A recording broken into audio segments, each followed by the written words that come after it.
Hello everyone, how are you? I hope you all are very good at your home. And today I have come with the class number 17 of GK subject. As you know very well, this is the class for the students who are preparing for RIMC, RMS and सैनिक school.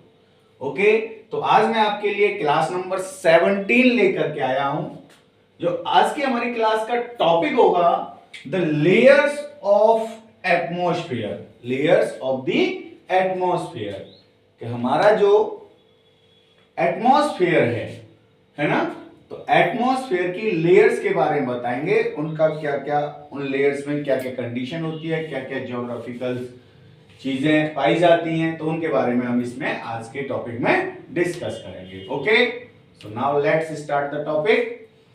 तो as you know very well, the layer of atmosphere, क्या होता है atmosphere?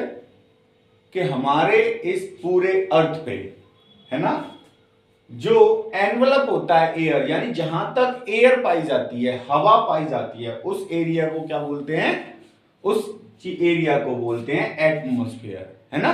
The envelope of air on the earth is called atmosphere. अब ये जो atmosphere air है, ये यानी it is made up of number of gases, बहुत सारी गैसेस से मिलकर के बनी होती है, जिसमें डस्ट पार्टिकल भी होते हैं. तो देखते हैं एटमॉस्फेयर में सबसे ज्यादा क्या पाई जाती है? N2 यानी कि नाइट्रोजन गैस सबसे ज्यादा पाई जाती है.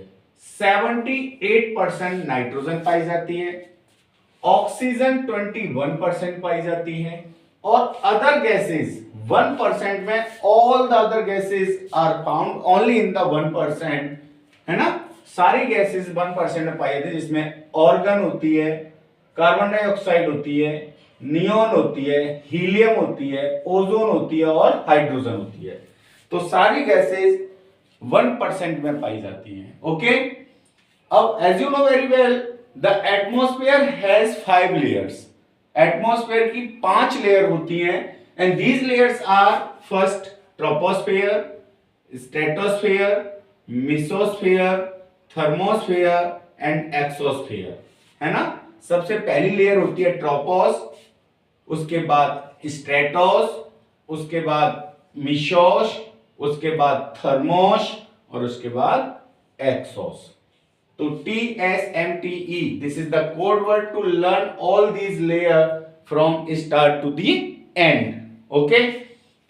तो चलते हैं, सबसे पहले ट्रोपोस्फेयर के बारे में जानते हैं. यू नो, ट्रोपोस्फेयर जो हमारी लेयर है, इसकी हाइट इक्वेटर से 18 किलोमीटर तक होती है. इक्वेटर से 18 किलोमीटर तक होती है. और ये जो एटमॉस्फेयर 90% गैसेस हैं, वो इस ट्रोपोस्फेयर में ही पाई जाती हैं.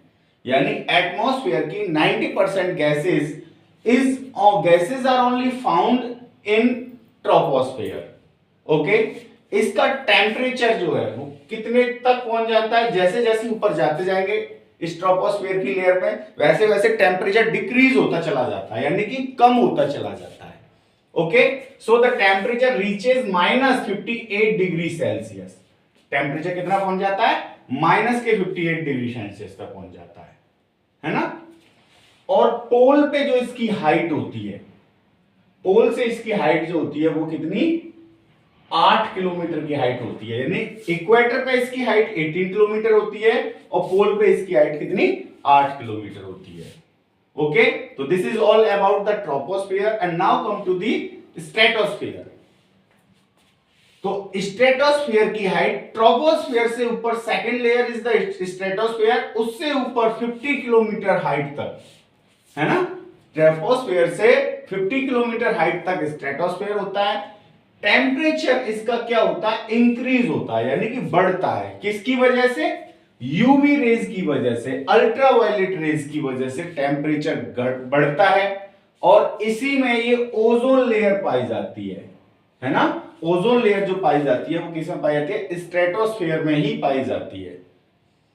And presence of the ozone layer, we protect ourselves from the UV rays. These are the very harmful rays of the sun and ozone layer protect us from these harmful rays, यानी जो ultraviolet rays होती हैं सन की, जिनको हम बोलते हैं UV rays, है ना, वो हमारे स्किन के लिए बहुत हार्मफुल होती हैं, और ये ओजोन लेयर उन अल्ट्रावायलेट रेज से हमको क्या करती है, प्रोटेक्ट करती है। ओके, तो बड़े बड़े जो जेट प्लेन होते हैं ना, बड़े बड़े प्लेन, जेट प्लेन, उन प्लेनों के उड़ने के लिए बहुत अच्छी कंडीशन होती है, और ज्यादातर बड़े बड़े जेट प्लेन जो होते हैं वो इसी ट्रोपोस्फियर की लेयर में उड़ते हैं। ओके, तो this is all about the troposphere. Now come to the third, mesosphere. What is mesosphere? तो mesosphere, the height of the mesosphere reaches to 80 kilometres. कितना? 80 किलोमीटर। मेसोस्फियर की हाइट स्ट्रेटोस्फियर से 80 kilometre ऊपर तक होती है, और यहां पे टेम्परेचर एकदम से क्या होता है, डिक्रीज होता है, इसमें टेम्परेचर कम होता है। जैसे ऊपर स्ट्रेटोस्फियर में टेम्परेचर बढ़ रहा था, है ना, यहां पे टेम्परेचर क्या होता है, कम होता है, और टेम्परेचर यहां पे -90 डिग्री सेल्सियस तक पहुंच जाता है, -90 डिग्री सेल्सियस तक पहुंच जाता है। The end layer of the mesosphere is called mesopause. Mesopause, इसकी लास्ट जो लेयर होती है मेसोस्फियर की, इसको बोलते हैं मेसोपॉज। ओके, तो this is all about the mesosphere. Now come to the fourth layer, that is called thermosphere. तो you know thermosphere, the height of the thermosphere reach above the mesosphere for 513 kilometre, यानी कि mesosphere से 513 kilometre height thermosphere की होती है। Okay, temperature, यहां पे जो टेम्परेचर होता है ना, वो कितना पहुंच जाता है, टेम्परेचर यहां पे एकदम तेजी से बढ़ता है, ड्रामेटिकली टेम्परेचर एकदम से क्या होता है, बढ़ता है यहां पे, और टेम्परेचर यहां पहुंच जाता है 2482.22 डिग्री सेल्सियस, है ना।